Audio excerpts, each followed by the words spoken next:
Olá, pessoal, sejam bem-vindos a mais um episódio do Adipo Talk Podcast. Hoje a gente vai trazer mais uma vez aqui o Dr. Josivan, porque 2 horas não foram suficientes para a gente discutir tudo que a gente tinha para falar. Então, vocês já devem ter assistido o 2º episódio, que foi sobre os tipos de tecido adiposo, o 3º episódio, que foi a relação do tecido adiposo com o apetite. E hoje a gente vai falar mais especificamente sobre as lipodistrofias congênitas, tá? Agora, recentemente, no dia 31 de março, foi comemorado, é um dia que a gente comemora o Dia Mundial das Lipodistrofias, tá? Então, 28 de fevereiro, a gente falou um pouco sobre o Dia Mundial das Doenças Raras. Dia 31 de março, a gente comemorou o Dia Mundial das Lipodistrofias. E aí, o podcast de hoje vai focar justamente sobre essas doenças raras, que a gente já falou um pouquinho em cada um dos episódios anteriores, mas hoje a gente vai detalhar um pouco mais sobre essas doenças, de uma forma geral, porque a gente só tem mais ou menos 1 hora para falar sobre isso.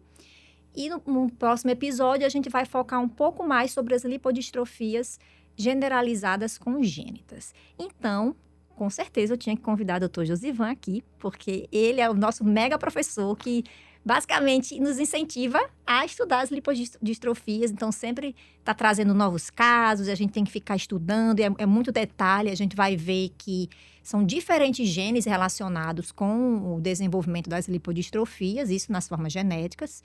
Se a gente fosse falar das formas adquiridas, ia ser um outro episódio. Então, doutor Josivan, mais uma vez, obrigada pela sua participação aqui, preciosíssima nesse podcast. Novamente, obrigado pelo convite, né? Eu acho que os primeiros 2 que a gente já gravou e já divulgou, eu acho que foram muito bons. Eu acho que divulgar essa doença, que é uma doença rara, mas se a gente não pensar, fica mais raro ainda, né? Então, podcasts como esse têm um grande valor para isso.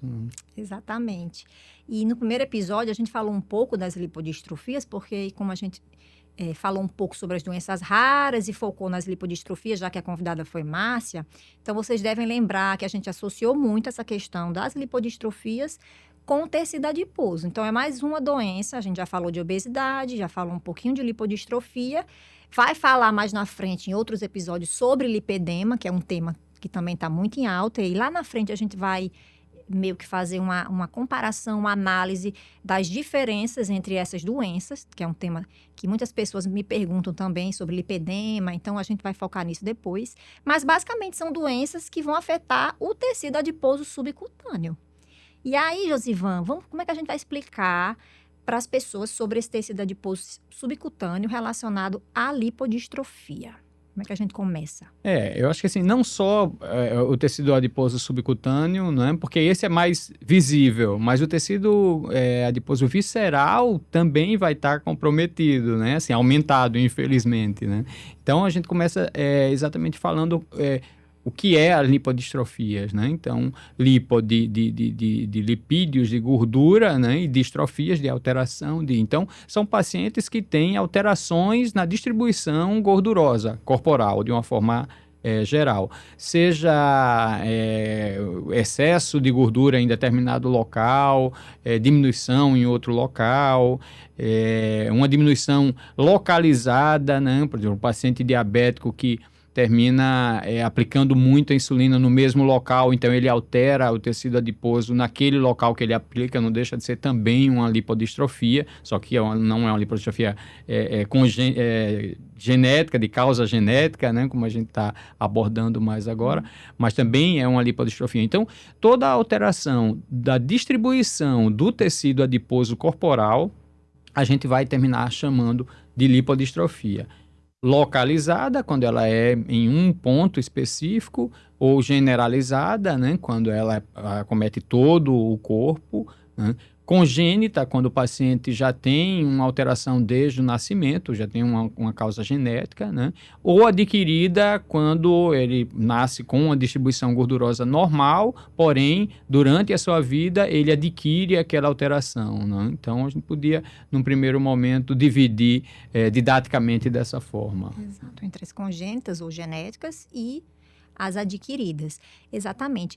E, normalmente, as pessoas não falam muito sobre lipodistrofias porque, primeiro, são doenças raras e, segundo, não é tão simples assim de identificar se a pessoa não tem o conhecimento. A gente que já trabalha com isso há anos, até Márcia falou no episódio, às vezes Josivan manda foto para mim, eu digo, isso aqui parece ter. Então, ela já convive com esses pacientes há muitos anos, então ela também tem um olhar diferenciado. Uhum. Para generalizada, como Josivan falou, que a perda ela é praticamente quase total desse tecido adiposo subcutâneo, fica, teoricamente, mais fácil da gente identificar. Mas na parcial, já fica um pouco mais complicado. A gente já vê diferenças, onde o paciente ele vai ter perda de gordura subcutânea nos membros inferiores, principalmente, mas tem um acúmulo na região abdominal. Então, o mesmo paciente ele pode ser lipodistrófico e ter obesidade, porque se você fizer a relação cintura-quadril, você vai ver que ele tem acúmulo de gordura ali. Então, a gente já falou muito de biologia do tecido adiposo nos episódios anteriores, e uma das coisas que sempre, quando a gente manda artigo para publicar, tem revisores que sempre perguntam para a gente, mas como é que você explica que tem perda de tecido adiposo em alguns locais, por exemplo, na parcial, nos membros, região glútea, membros inferiores principalmente, mas acumula na região central do corpo? Então, porque a célula é a mesma. Uhum. Então, como é que a gente poderia pensar, se a gente fosse fazer uma hipótese aqui do que acontece, basicamente com base no que a gente já sabe, porque muita coisa a gente não sabe. Eu diria que essa é a pergunta de $1 milhão. É uma coisa que até a gente que estuda isso, né, que está vendo todo dia, a gente não tem uma resposta exata para o que está acontecendo ali, né? Por que há uma distribuição?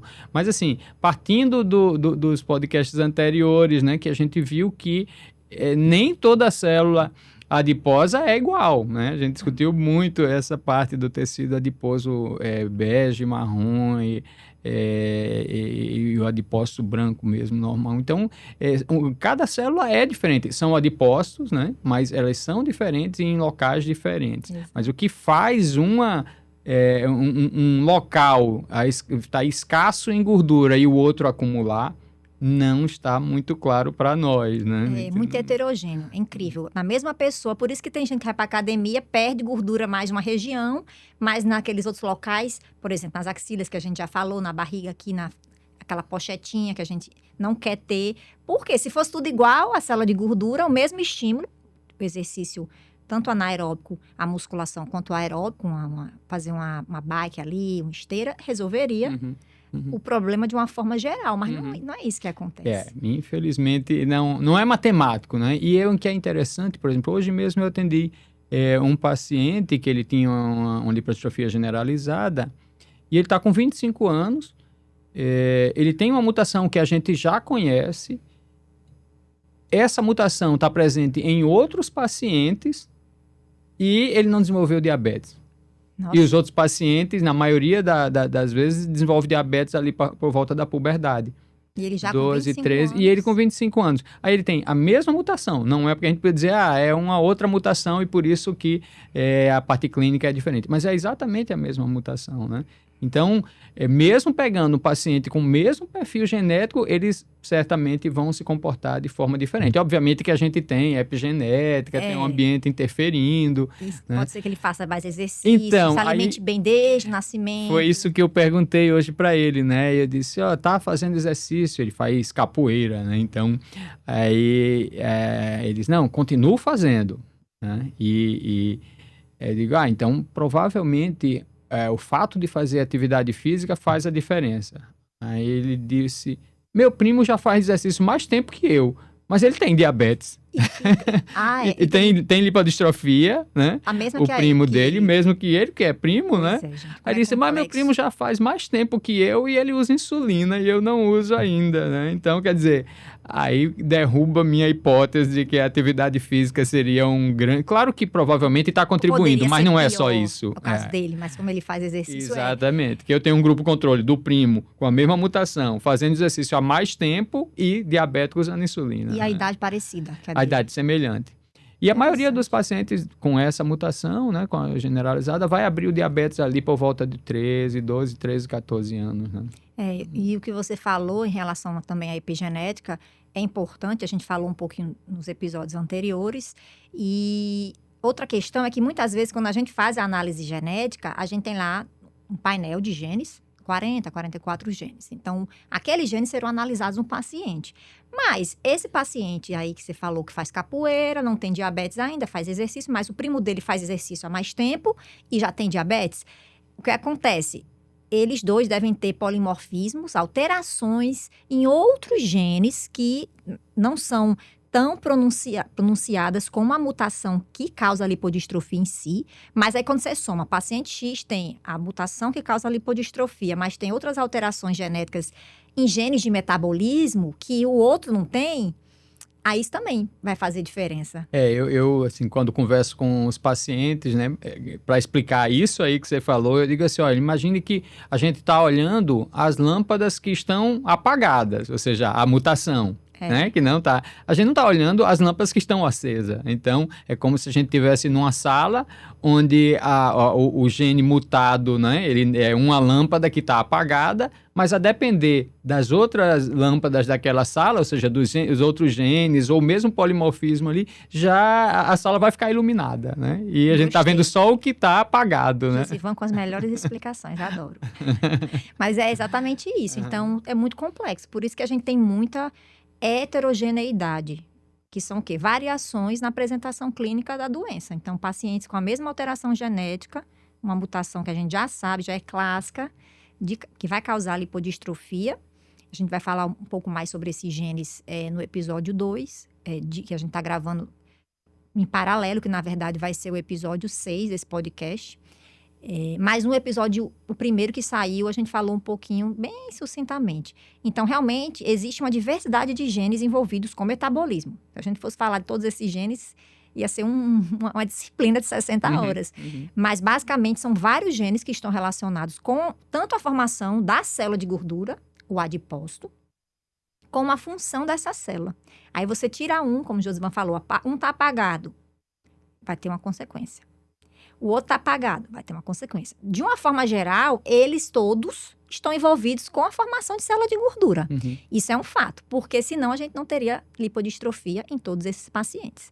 Então, nas lipodistrofias genéticas, são mais de 10 genes envolvidos e, de alguma forma, eles vão induzir a formação das células de gordura. E aí, respondendo, assim, tentando explicar essa diferença que tem nas formas parciais, que você tem menos célula de gordura nos membros inferiores, região glútea, mas acumula a célula de gordura na região central, uma coisa que se fala muito também é em relação àquela célula-tronco do tecido adiposo, que a gente já falou anteriormente. Essa célula-tronco, ela pode se diferenciar em outra célula, que é o pré-adipócito. E aí, esse pré-adipócito, ele vai sofrer um processo de maturação, vai ficar a célula madura e vai se transformar no adipócito. Aí tem autores, pesquisadores que falam o quê? Pode ser um mecanismo inicial, a célula-tronco do tecido adiposo que não consegue se diferenciar, gerando mais pré-adipócitos e estaria afetado aonde? Nos membros. Consequentemente, você não vai ter mais formação de célula de gordura nos membros inferiores, na região glútea. E aí, você vai ter menos célula de gordura. Como elas vão morrendo ao longo do ano, a gente já falou da reciclagem, não vai tendo reciclagem. Então, essa perda vai acontecendo gradativamente. Às vezes, o paciente perde na infância, perde na puberdade, perde na vida adulta essas células de gordura. Já na região central do corpo, essas células, elas mantêm essa capacidade, essas células-tronco mantêm essa capacidade de se diferenciar no pré-adipócito, que vai se maturar no adipócito. Então, isso é uma coisa que se debate muito. Como a gente tem diferenças em relação à função dessa célula, dependendo do local que ela está, então isso pode afetar. Você pode também ter a célula-tronco que não está tão funcional nos membros, mas que está funcional na região central do corpo. Eu acho que isso realmente acontece, né? Mesmo porque a clínica mostra isso, né? A gente está falando agora de lipodistrofias parciais, né? Onde ele tem mais gordura central e pouca gordura periférica. Mas a pergunta novamente é: por que que essa gordura, quer dizer, da periferia perde essa capacidade e a outra não. Aí tem que ir para a parte de dentro da célula, molecular mesmo, e Não é tentar entender esses tão mecanismos. simples, mas a resposta curta porque é assim, o paciente chega e é assim, e não tem se como... a gente conseguir pelo menos fazer esses diagnósticos, a questão do olhar treinado, né, que a gente estava falando inicialmente lá de Márcia, tem um olhar treinado para detectar mais rapidamente isso. Então, se a gente, minha briga lá na faculdade com os estudantes de medicina é exatamente essa, que eles saiam com esse olhar treinado de bater o olho e dizer, peraí, está faltando gordura aqui, nas pernas, nos membros, e está com excesso de gordura aqui.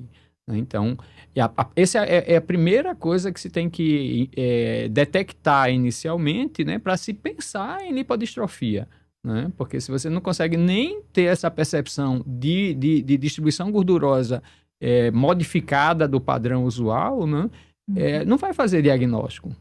Aí se tem ou não lipodistrofia é outra coisa, a gente vai continuar avaliando, mas a primeira coisa que eu quero deixar assim, olhem para as pernas dos pacientes, né?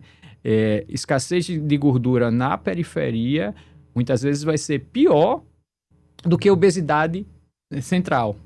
E aí eu exemplifico um caso, por exemplo, se você pega pacientes que vão para cirurgia bariátrica, então, são pacientes obesos, e aí eles vão fazer cirurgia porque não conseguiram perder peso, né? Então, vai usar a cirurgia como um método terapêutico. A quantidade de gordura que esses pacientes têm a nível de víscera, gordura central, a nível de cintura, é muito maior do que a quantidade de gordura que um paciente lipodistrófico, né, parcial, tem na barriga. Né? Em valores absolutos, a quantidade de gordura é maior do que nesse outro. E somente 10 a 15% dos pacientes que vão para a cirurgia bariátrica evoluem para diabetes. 10 a 15%. Né? Enquanto que você pega os pacientes com lipodistrofia parcial, que vai ter menos gordura central e vai ter muito menos gordura na periferia, nas pernas. E muito mais pacientes vão evoluir, 50%, 60% vão evoluir para diabetes. Então, aí a localização importa. A pergunta é a gordura central que causa o problema ou é a ausência da gordura periférica? Eu acho que é os dois. É os dois.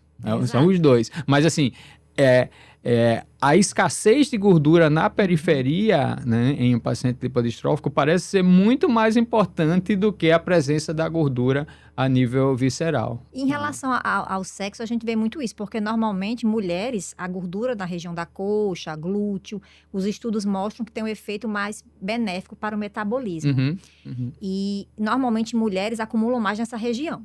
Então, imagine uma mulher perdendo gordura nos membros inferiores e no glúteo. Por isso que a gente tem muito paciente do sexo feminino que tem... E nas lipodistrofias parciais, né, a gente já tem esse dado desde 2002, uma publicação lá do GAG, mostrando que as mulheres têm uma doença mais severa.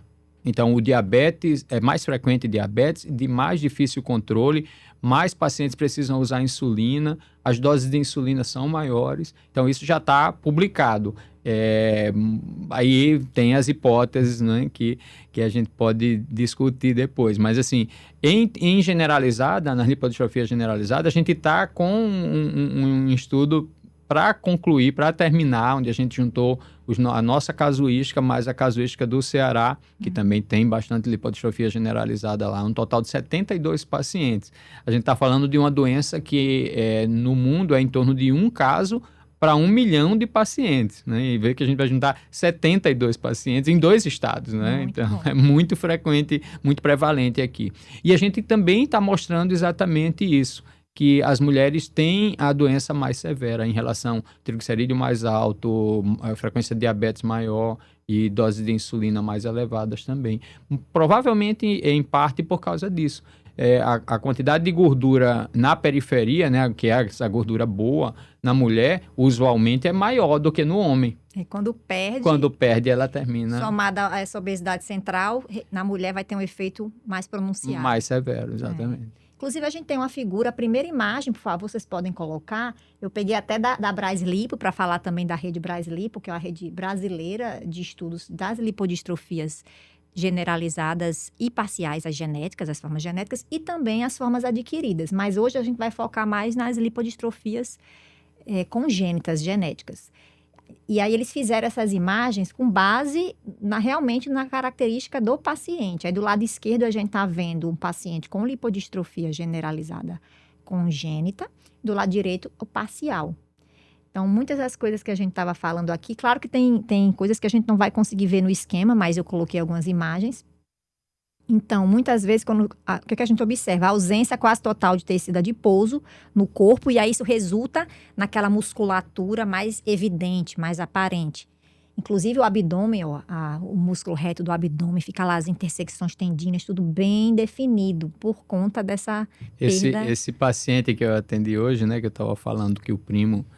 Aí ele é bem musculoso, né? E aí os estudantes lá, a gente estava atendendo, eles, não, comecei musculação faz um mês. Quer dizer, fazia um mês que ele tinha começado musculação, então super musculoso. Mas por quê? Porque faz parte do quadro da lipodistrofia congênita generalizada.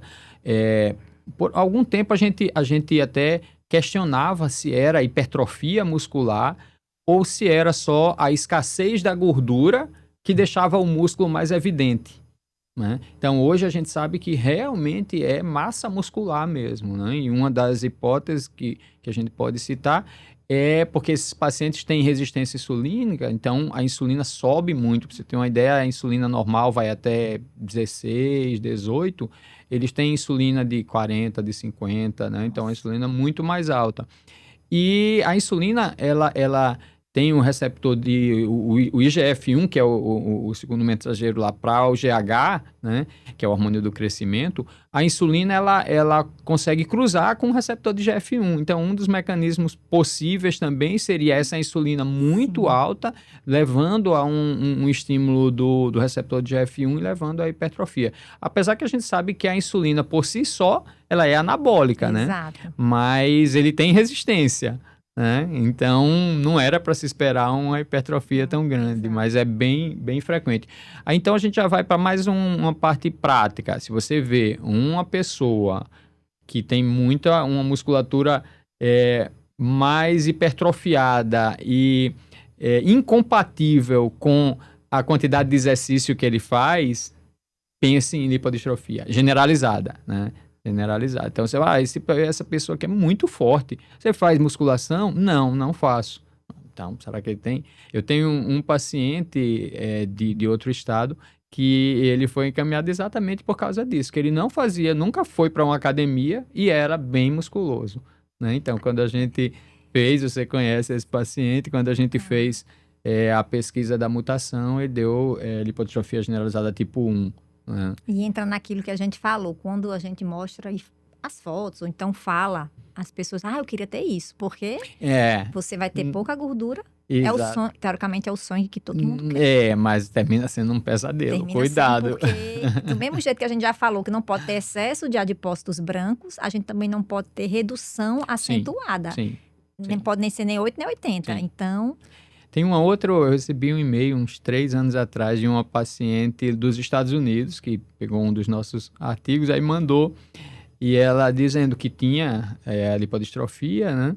E que quando ela agora ela já estava com 30 anos mais ou menos, mas quando ela estava na escola, os técnicos, né, lá nos Estados Unidos é muito valorizada essa questão do esporte para poder ter acesso à universidade, né?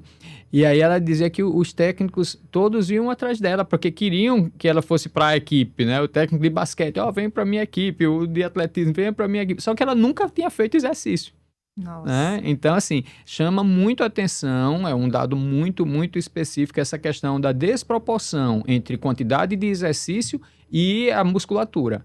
Né? Então, tanto que as mulheres, muitas vezes, acabam tendo um preconceito a mais em cima das mulheres, porque fica muito muscularizado.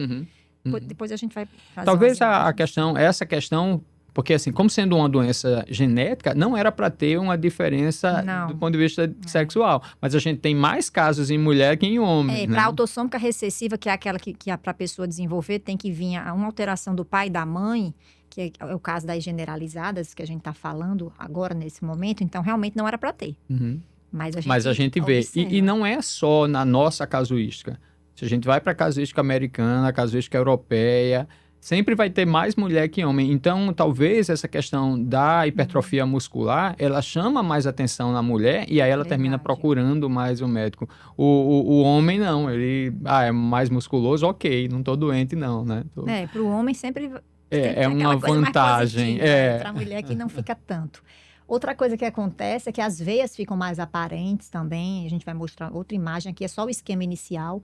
As veias ficam muito aparentes. Isso é outra coisa que quem faz musculação acha legal. Porque quando você está fazendo exercício e as veias ficam aparentes, tem pouca gordura ali subcutânea e as veias estão pulando. Eu nem sabia, eu não faço musculação. Eu faço. Então você faz, né? Acontece isso. Aí eu vou e explico. Não, gente, mas tem que ter cuidado, que nem sempre isso vai ser interessante. Mas acontece isso. Aqui é bem pela escassez da gordura subcutânea, né? Que fica bem mais evidente. E, novamente, pelo efeito anabólico aumentando. Porque são vasos também maiores, não são só mais visíveis. Isso, né? Exato. E a protusão umbilical, Josivan? Você é a pessoa certa para falar disso. Então, até 2015, mais ou menos, a literatura sempre mostrava um aumento na frequência de hérnia umbilical. E quando a gente via os nossos pacientes que examinava, a gente não via hérnia umbilical. A gente via que a cicatriz umbilical era protrusa, né? Mas pela escassez da gordura periumbilical. Né? Então, a gente juntou quase 20 pacientes e fez a análise dessa alteração e publicou já esse artigo exatamente sugerindo que era mais uma protrusão umbilical do que uma hérnia. Não que a hérnia não possa acontecer, mas eu acho que a gente, de quase 40, 50 casos que a gente já acompanhou ou acompanha, eu tive 2 pacientes que tinham hérnia umbilical. Então, pode acontecer? Pode. Mas a grande maioria é uma protrusão da cicatriz umbilical. E, novamente, mais uma dica prática, né? Esse também é um achado muito, muito bom para avaliar. Então, se tem a hipertrofia muscular sem fazer exercício, já é um ponto. E olhe a cicatriz umbilical dos pacientes. Qual paciente especificamente? Porque aí entra o diagnóstico diferencial de um paciente diabético tipo 2, muito descompensado. Então, ele está com glicose lá de 300, 400, quer dizer, muito descompensado. Aí, o que é que acontece? Ele perde peso. Aí, quando ele perde peso, obviamente, ele vai ficar com escassez de gordura corporal. E você tem um paciente com resistência insulínica, com diabetes bastante descompensado e de difícil controle, né? Com baixa gordura corporal, porque ele perdeu muito peso. Aí você vai perguntar, será que é uma lipodistrofia ou será que é um diabetes tipo 2 desnutrido? Olha a cicatriz umbilical.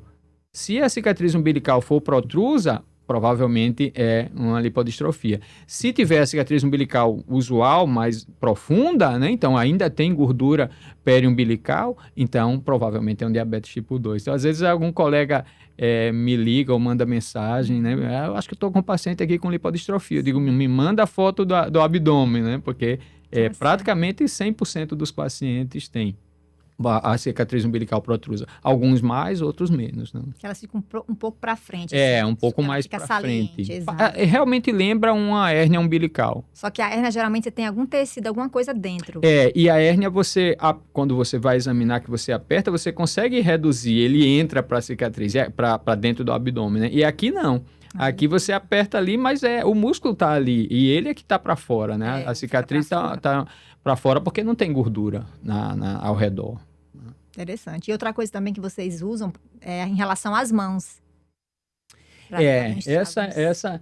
Porque assim, aí a gente já entraria talvez no próximo podcast, que é a diferença dos tipos de... Mas assim, para falar rapidamente, a escassez de gordura é generalizada. Então, não vai ter gordura de uma forma no corpo todo, mas as mãos elas vão ter um pouquinho diferente dependendo do gene que está mutado. Que pode ajudar até a diferenciar no diagnóstico. A gente vai falar disso no próximo, mas só para já deixar outra diquinha aí de Dr. Josivan sobre isso.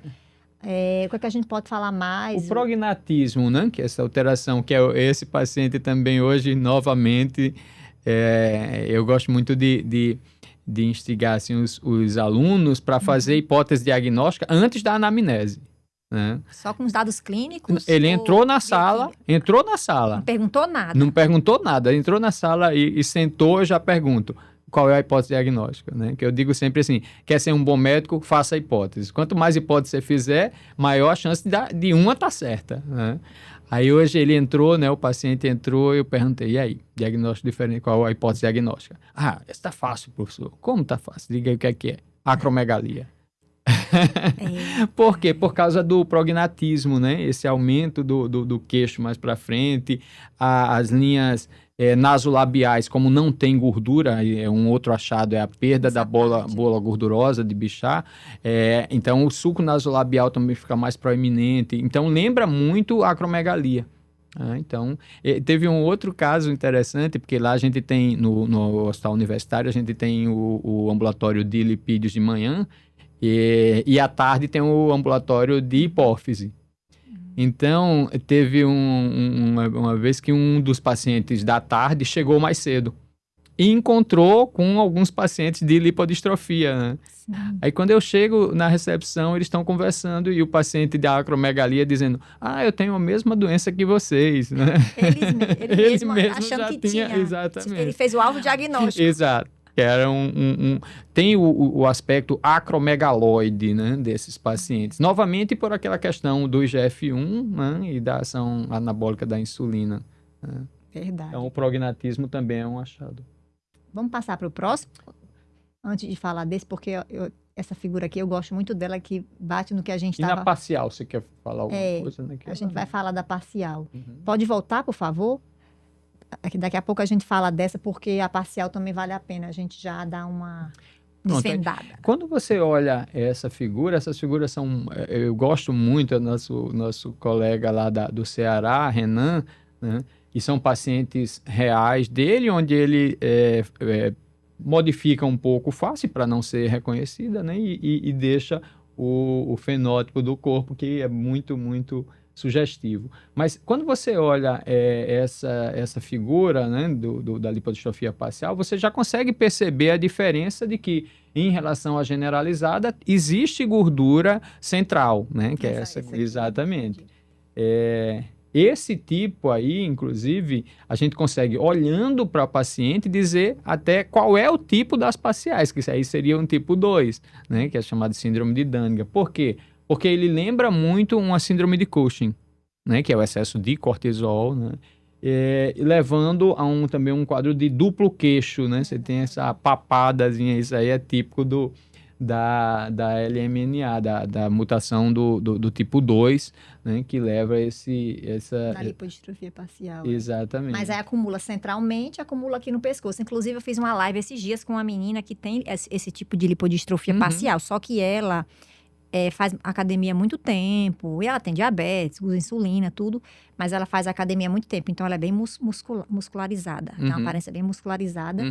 E ela na live falou que, inclusive aqui no pescoço, ela já fez um procedimento estético, porque o corpo dela já está bem diferente do que esse padrão aqui que a gente está vendo, porque ela faz exercício há muito tempo, mas ela teve o diagnóstico ano passado. E eu me lembro que na época ela usa muitas redes sociais, e quando ela postou lá, e vários alunos meus que seguem ela mandaram para mim. Eu nem conhecia essa paciente, aí ela mostrou lá que era justamente a lipodistrofia parcial familiar do tipo 2, que é essa aqui clássica. Só que se você pegar a foto dela e comparar com o que se espera, já está modificada porque ela faz exercício da cirurgia. Mas aqui ela fez, só que voltou. Então, outra coisa interessante da biologia do tecido adiposo, que a gente pensa assim, fiz uma lipo, vou ficar para sempre sem aquele acúmulo de gordura subcutânea na região abdominal, sendo que não é. Se você continuar fazendo um estilo de vida saudável associado à lipo, pode ser até que você não volte 100% como era antes. Mas tem estudos que mostram, por exemplo, em lipo, a paciente volta a ter gordura, mas aí visceral. Porque imagina, seu corpo perde, você está aqui com a gordura X, aí vai para a cirurgia, tirou a gordura subcutânea da região abdominal. Aí o seu corpo vai entender aquilo como? Do nada saiu ali 5% de gordura do abdômen. E aí, se a pessoa não cuidar, quando forem ver, pode aumentar na visceral. Tem alguns estudos, porque em humanos tem pouco. Por quê? Quem é que faz um procedimento estético e vai depois fazer um experimento? Olha, vamos fazer aqui sua lipo, eu vou ver antes do experimento aí que eu tô fazendo em você, da cirurgia, eu vou ver a gordura visceral e vamos ver depois, sei lá, 6 meses depois, 3 meses depois. Ninguém faz isso, mas os poucos estudos que tem mostram isso. E realmente bate também com o que ela relatou. Fez a cirurgia aqui e voltou. Então, ela continua musculosa, mas aqui na região do pescoço é isso que você está falando, esse acúmulo. Porque assim, a cirurgia não vai mudar a mutação, né? Não A vai mutação mudar. está lá e a distribuição faz parte daquilo ali, né? Então, por mais que ela tente fisicamente modificar, mas é questão de tempo que Pra voltar vai de voltar, novo. como era de se esperar. Esse especificamente, tipo 2 aí, além dessa questão do duplo queixo, da lembrança de um síndrome de Cushing, deve olhar as pernas, como eu estava falando, olhem para as pernas, né? A escassez de gordura. Aqui tem um dado a mais, que é a hipertrofia das panturrilhas. Às vezes, na rua, assim, você passa aquela paciente que tem a gordura toda central e a panturrilha enorme, né? E não tem como ela estar fazendo uma atividade física só para a panturrilha, né? Porque ela iria perder também a gordura em outros locais. Então, é um achado também bem frequente, né? Essa hipertrofia, ou pseudohipertrofia em membros inferiores. Né? Verdade. Beleza. Aí pode colocar o próximo, por favor, que aí esse próximo vai ser mais geral, de uma forma geral, comparando o paciente com lipodistrofia e com obesidade, que a gente já falou isso em episódios anteriores, mas é aquela questão do antagonismo. Na obesidade, você tem aumento de adipócitos subcutâneos, hipertrofiados, que estão ali tentando colocar tudo que você está comendo a mais, está comendo mais e gastando menos. Então, ele vai aumentar para caber dentro dele o que você está comendo mais a cada dia. Então, você tem excesso. Aí, do lado direito, lipodistrofia, que a gente já comentou, que é deficiência dos adipócitos subcutâneos, principalmente, e aumento do visceral, que também vai acontecer na obesidade. E aí, isso vai fazer o quê? Isso vai levar a uma nova... Vai gerar novos ambientes onde a gordura em excesso vai ficar. Porque ao invés da gordura em excesso ficar nessas células de gordura, na obesidade ela vai ficar tão entupida já de gordura que vai chegar uma hora que não vai mais caber. E ela vai ficar no sangue, vai para outros locais do corpo, fígado, pâncreas, até músculos, se deposita lá. E na lipodistrofia acontece isso também porque a casinha da gordura, que é o adipócito, está em falta. Assim, na parcial, a gente sabe que acumula aqui no abdômen, mas nas outras regiões você continua sem acumular tanto, porque a lipodistrofia nos membros permanece. Sim. E aumenta no abdômen e permanece lipodistrófico nos membros. Então, eu acho que a grande dificuldade na parte clínica, na parte prática mesmo, é você... A generalizada é tranquilo, assim, você tem um olhar treinado, bater o olho... Porque a escassez de gordura é total, assim, quase total, a gente fala, né?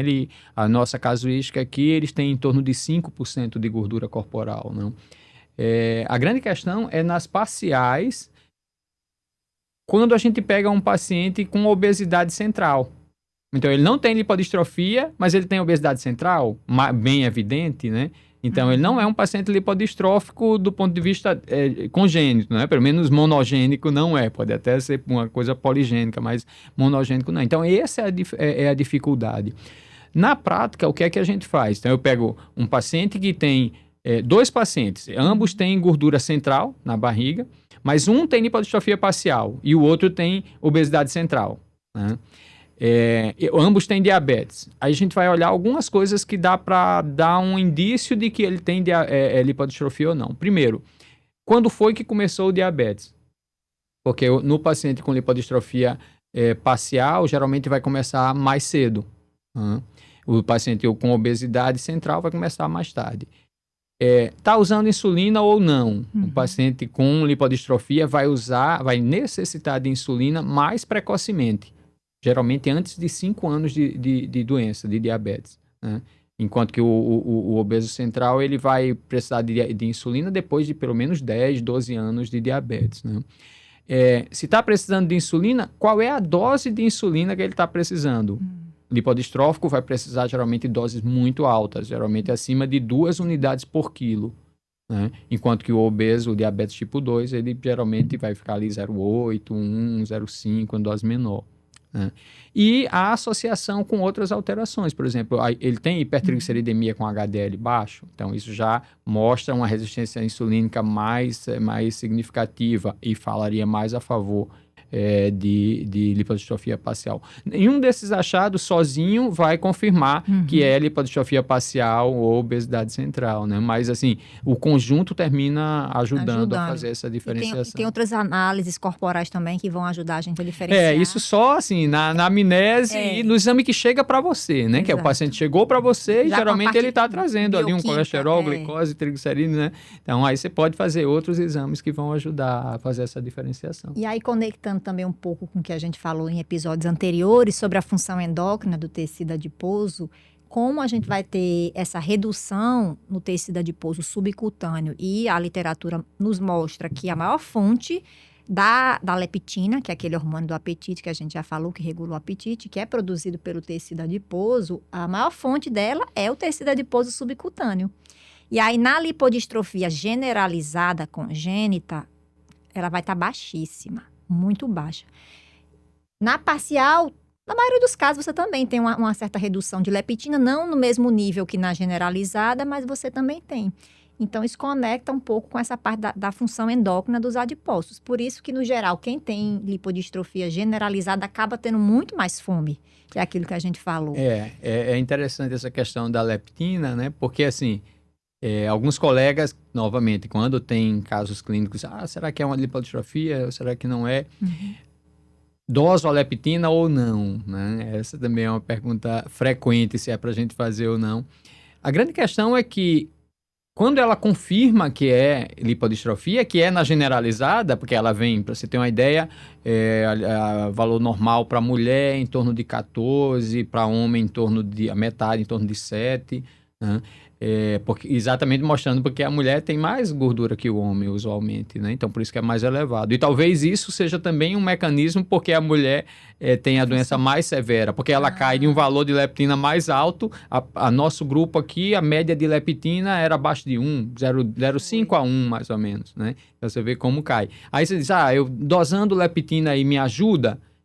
Ajuda porque vai dar muito baixo, mas assim... É mais fácil o fenótipo do generalizado, né? É mais fácil fazer o diagnóstico. Não é tanto, às vezes você pede mais para, realmente tá aqui a leptina baixa, confirmando, né? Se você não tem o painel genético para fazer. Aí nas parciais, onde ajudaria mais. Aí ele tem um overlap, uma sobreposição entre valor normal e valor baixo. Aí assim, do tipo. Exatamente. Então você termina que onde ele poderia, teoricamente, ajudar mais a fechar o diagnóstico, ele pode estar normal e não afasta. Verdade. Talvez a gente associar também com a dosagem da outra adipocina, que é a adiponectina. Porque a adiponectina é aquela outra molécula produzida pelos adipócitos brancos, principalmente, que vai ter função antioxidante, melhora a sensibilidade à insulina, a molécula do bem. A gente tem que apostar nela no futuro, para os tratamentos de pacientes. Inclusive, na obesidade, ela está baixa também, entendeu? Então, é uma molécula que, assim, ela não é tão explorada para essas doenças nesse momento, mas eu acredito que no futuro, talvez... Na prática, a gente, como eu falei, às vezes dosa a leptina, né? Porque não é um ensaio caro, dá para fazer. Na prática mesmo, pede e o laboratório faz. Já a adiponectina já é uma dosagem bem mais cara, né? Então, a gente termina não pedindo, assim, no dia a dia. A não ser para pesquisa, mas na prática a gente não normalmente faz. dosa. Realmente são kits caros. Mas, assim, se associasse os dois para parcial, talvez desse certo. Agora, assim, ele só é feito, geralmente, em exames pagos, né? Ambos não são disponíveis, né? Para plano de saúde, usualmente não cobre. Tem que pagar e no fora. SUS não tem, né? Então, mas a leptina, ela não é cara, não. Dá para fazer. Se realmente tiver uma dúvida, assim, Entendi. que você realmente vai ajudar a fazer a diferenciação. Mas pedir de rotina, não se pede. Não é recomendado. Verdade, gente. Então, vamos passar para a próxima, por favor. Que eu botei tanta imagem que meu Deus, eu tenho que mostrar essas imagens para as pessoas entenderem que deficiência de tecido adiposo não afeta só ali no adipócito, afeta de uma forma geral. Então, essa figurinha aqui a gente está vendo problemas no coração, sistema reprodutor, músculo, rins, pâncreas, fígado. Então, é tudo conectado. É incrível a capacidade que essas moléculas produzidas pelos adipócitos têm de chegar nos outros órgãos também. Porque se você entendeu que lipodistrofia leva a uma dificuldade de depositar a gordura onde é para ser depositada, né? Então, a gente vai ter consequências já que eu não estou conseguindo depositar no adipócito, eu não estou conseguindo estocar no local certo, então para onde vai essa gordura? E aí fica fácil a gente entender essas alterações, porque se a gordura, o triacilglicerol, por exemplo, fica circulando, se muito elevado, ele vai levar a pancreatite, então já está uma alteração ali, né? Se, tudo bem, eu não estou conseguindo colocar no adipócito, então vou colocar no músculo, então resistência insulínica, né? Vou colocar no fígado, esteatose hepática, evoluindo até para cirrose. A gente tem 1/3 dos nossos pacientes com lipodistrofia generalizada vão a óbito por alterações de fígado, né? Seja sangramento, seja cirrose, né? Então, também fica fácil de entender que a gordura foi para ali e causou. E tem outras alterações de depósito de gordura, tanto a nível de coração, como a nível de rim. Já no sistema reprodutivo que está ali, né? A gente precisa lembrar que a insulina, ela tem uma ação também no ovário, né? E a gente vê isso muito facilmente na síndrome de ovário policístico, né? A síndrome de ovário policístico, ela parte de uma base fisiopatológica de resistência insulínica. A gente tem as células da teca e da granulosa, as células da teca produzindo andrógeno e as células da granulosa produzindo estrógeno. Que são células lá do folículo, onde dentro desse folículo a gente tem o óvulo, informação. Só que o LH estimula as células da teca a produzir andrógeno. A fisiologia, aí vou chamar você para as minhas aulas de fisiologia. E o FSH estimula as células da granulosa a produzir estrógeno. A insulina ajuda o LH. Ou seja, o LH não é quem nem estimula a produção de andrógeno. Então, quando eu tenho uma resistência insulínica tão severa assim, a insulina sobe demais, como eu falei, e essa insulina vai estimular a teca a produzir mais andrógeno. Então, dá um quadro bem semelhante a uma síndrome de ovário policístico. Né? E isso também a gente vê em obesidade. Também. Essa é a fisiopatologia da síndrome de ovário policístico. Não é clássico de lipodistrofia, não. Mas aqui Só que aí você pega uma paciente que é magra, teoricamente, tá? Num peso na generalizada, por exemplo. Tá magra, mas tem o quadro de hiperandrogenismo. O magro que você fala em relação ao índice de massa corporal. É o magro de fora, né? Ele é gordo, ele é obeso dentro e fora. A pessoa tá lá com IMC, o índice de massa corporal 20, 21, 22. Quando você vai ver, metabolicamente tá bem mais grave do que uma pessoa com IMC de sobrepeso. Aí o outro quadro, ainda na parte do sistema reprodutivo, a gente precisa lembrar que a leptina, ela tem uma ação a nível de hipófise para gerar uma pulsatilidade nas gonadotrofinas, no LH-FSH, que essa pulsatilidade é importante para o estímulo da ovulação, né, normal. Isso é muito fácil de visualizar em pacientes, por exemplo, em atletas que têm um percentual de gordura muito baixo. Então, ela termina desenvolvendo a menorreia do atleta. As ginastas geralmente não têm um ciclo menstrual. Aí você pega um paciente com lipodistrofia generalizada, onde a leptina vai ser produzida pelo tecido gorduroso, né? E ele não tem tecido adiposo suficiente, então a leptina baixa, ausência da pulsatilidade da gonadotrofina, amenorreia, quer dizer, não menstrua também. Então, mecanismos diferentes, mas também levando à infertilidade e irregularidade menstrual. É verdade. Inclusive, a gente está falando aqui mais na parte ovariana, feminina, mas no sexo masculino, tem alguns estudos mostrando que da importância de você ter gordura, porque nos pacientes com lipodistrofia generalizada, congênita do tipo 2, a formação dos espermatozoides também estava afetada. Isso foi uma publicação na PNAS, acho que 2014, me lembro desse artigo. Tempinho.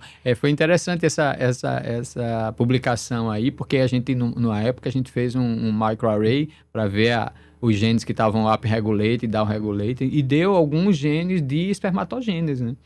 E quando a gente disse, isso deve estar errado, não vou valorizar isso não. Aí logo em seguida saiu esse artigo relacionando a questão da ceipina na espermatogênese. Que a gente vai falar mais no próximo episódio sobre essa proteína. Mas basicamente é isso. E esses estudos de microarray que Josivan falou, e é legal porque hoje a gente já evoluiu mais. O microarray, você vê o padrão de expressão gênica de uma forma geral. Você não separa as células. Por exemplo, eu pego o tecido adiposo, coleto, faço uma biópsia, extraio lá uma moléculazinha importantíssima, que é o RNA mensageiro, e a partir dele a gente vê o que é que está mais expresso. Aumentou a expressão de determinados genes ou diminuiu a expressão de determinados genes, e aí você consegue ver o que é que está regulado para cima ou para baixo numa doença específica. Aí deixa eu falar agora, a cientista de bancada e o cientista clínico. Aí digo, o microarray é o quê? É você pegar o drone e dar uma sobrevoada assim nos genes, aí você olha de cima assim, ei, aquele ali tá aumentado, esse tá diminuído. Adoro os exemplos de Josivan. E aí hoje o negócio tá tão avançado que a gente faz outra técnica que é, você pega as células de um determinado tecido, você vai analisar célula por célula, o padrão de expressão célula por célula. Então, você pega lá o tecido adiposo subcutâneo, faz uma biópsia, aí eles fazem essa análise de ver a expressão gênica célula por célula. E naquele mesmo tecido, célula por célula, você pode ter diferença de expressão de genes. Então, isso também é outra coisa que torna mais complexo ainda as doenças. Isso acontece em vários modelos. Essa técnica é chamada de Single Cell RNA-seq. Está super em alta. Inclusive, estão descobrindo novas células em tecidos a partir disso. Eu dou aula de histologia, que é a parte tecida, eu sempre boto essa parte de novas células descobertas na tuba uterina, ou no útero, ou em tal tecido. Porque você, pelo single cell, pelo padrão de expressão gênica, célula a célula, eles conseguem separar quais são os tipos celulares que tem ali e ainda descobrir células novas. Então, por isso que eu digo, estamos na pontinha do iceberg para o estudo, não só essa parte de biologia do tecido adiposo, mas para várias outras doenças do nosso corpo, porque a gente está evoluindo muito nas técnicas moleculares. Aí é algo que a gente vai falar muito ainda nos próximos anos, e vocês vão ver que a evolução está bastante interessante nessa parte de expressão gênica. Pode passar para o próximo, por favor? Isso aqui eu coloquei uma publicação de Dr. Josivan, porque, assim, não vai dar para falar de tudo, mas, basicamente, o Dr. Josivan participou aí de uma publicação, foi até o ano passado isso, não foi? Foi.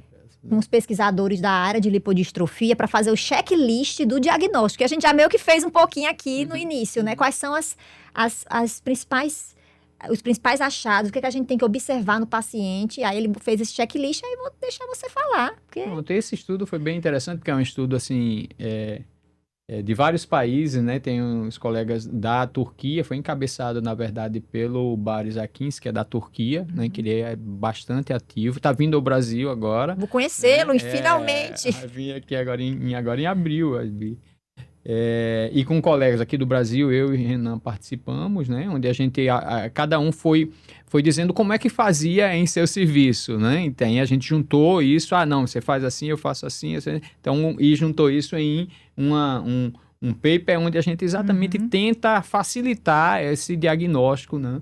Do ponto de vista clínico, né? Então, obviamente, fazer uma história clínica, né? Médica detalhada, isso para qualquer doença, não só... ter essa questão dos sintomas que variam, isso que a gente já discutiu alguma coisa aqui. Esse terceiro ponto, olhar fotos do paciente. Muitas vezes eu pego um paciente já mais... Porque o grande diferencial aqui nas lipodistrofias generalizadas é se ela foi congênita ou adquirida. Porque o Berardinelli, que é a lipodistrofia congênita, e o Lawrence é adquirido.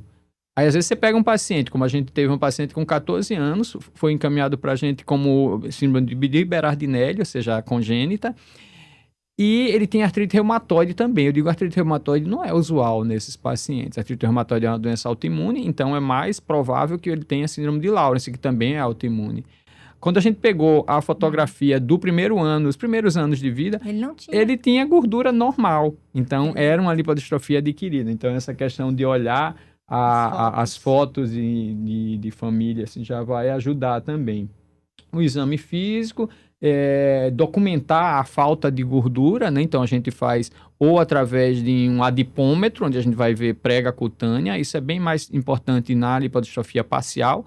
Na generalizada, Vai ser tá até óbvio, difícil né? fazer, Tá óbvio que tá ali. conseguir pegar alguma coisa.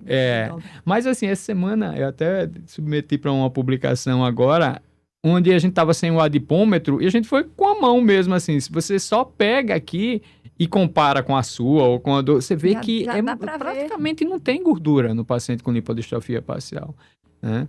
Generalizada. Não, esse era parcial. Esse era parcial. Nos membros você fez, então? A gente faz na face anterior da coxa, né? Nossa, Na anterior do pescoço. Porque as pregas cutâneas, elas só têm valor para o parcial. Para o generalizado, você olha e diz, é generalizado. Né? Então, na parcial. Né? Então, uma prega cutânea assim, muito, muito fininha. É claro que era um paciente clássico, assim, de lipodistrofia parcial, né?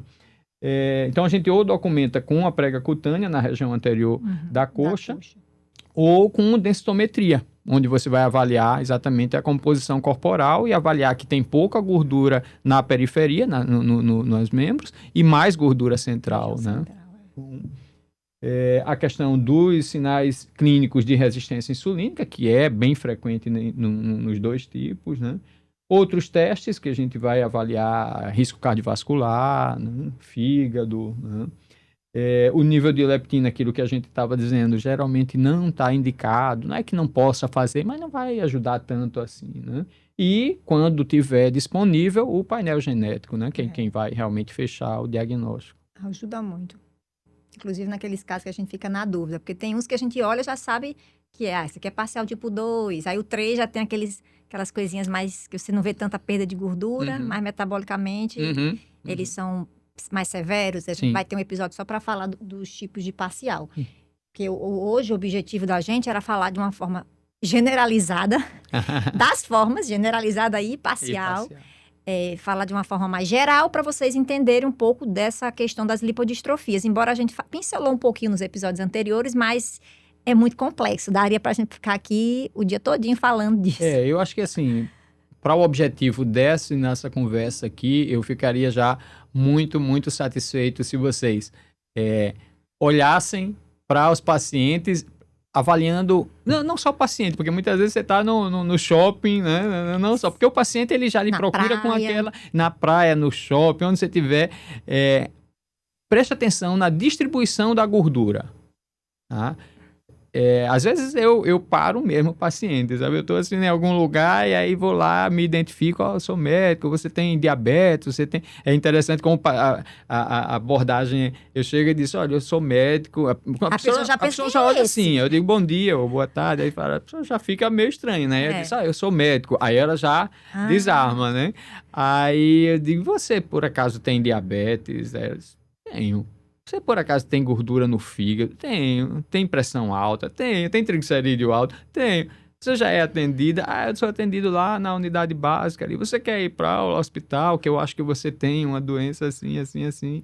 E aí, geralmente, eu tenho 3 pacientes no Onofre Lopes que foram diagnosticados na rua, né? E elas, assim, são 3 mulheres, inclusive.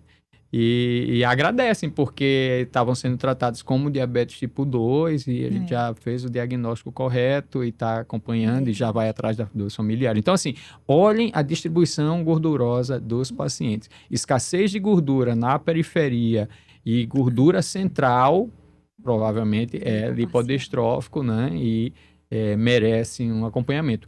Aqui no Rio Grande do Norte, pelo menos, a gente tem um ambulatório, que é um ambulatório aberto, é só mandar, nenhum paciente com esse perfil vai deixar de ser atendido.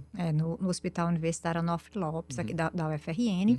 E isso que o Josivan falou é muito importante, porque hoje, aqui no nosso estado, o Brasil em si, ele tem a maior prevalência mundial, porque só no RN a prevalência já é maior.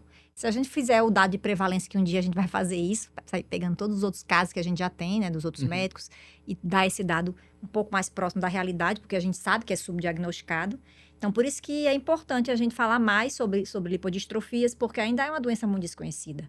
E a gente vê isso também nas divulgações em redes sociais que a gente faz, a gente até já pacientes entraram em contato com a gente, aí eu sempre encaminho para Josivan e ele faz, quando é o paciente de outro estado, faz a consulta online. Teve casos de pacientes que a gente ajudou Sim. e foi via rede social. Sim. Então, assim, por isso que é importante a gente estar divulgando, falando de lipodistrofia. No primeiro episódio eu falei do livro que a gente escreveu. Foi um livro só de generalizada congênita, mas a gente tá com uma meta de fazer uma coisa maior. Não vou dar o spoiler aqui agora. Já falei até com o Renan. E para a gente fazer outras coisas mais amplas. Então, é isso. A gente tem esse papel de ajudar, porque aqui no Brasil, a gente tem casas no Brasil todo. Aqui na Paraíba, no Ceará, Minas, no Sul, Rio, Mato Grosso. Dá para fazer mapear já. Geralmente a gente está acostumado a consumir o conhecimento, né? Alguém gera o conhecimento e a gente consome. Mas tem tanta lipodistrofia, realmente. O primeiro caso de lipodistrofia congênita generalizada foi daqui do Brasil, por isso que o nome é síndrome de Berardinelli, um médico endocrinologista do Rio de Janeiro. Então, para você ver quanto tem mais aqui no Brasil. Então, a gente tem essa missão, digamos assim, de gerar conhecimento, não só de consumir esse conhecimento gerado. Verdade. Então, queria agradecer mais uma vez, Josivan, por essa aula maravilhosa aqui, que eu aprendo muito. Cada vez que a gente se encontra para discutir esses temas relevantes para a comunidade científica, para a população, porque eu sei que às vezes esse episódio e alguns outros a gente usou alguns termos mais específicos, a gente tentar elucidar, mas se vocês têm alguma dúvida, pode deixar um comentário aqui, que eu fico sempre olhando, o que tiver, eu respondo, para a gente estar sempre deixando a informação de forma mais clara. Nem sempre a gente consegue, porque tem algumas explicações que acaba que a gente não tem como deixar muito clara, assim, uma linguagem mais simples, mas a gente tenta fazer isso. E o livro da gente também, ele é um livro que foi feito numa linguagem um pouco mais acessível para os pais, familiares.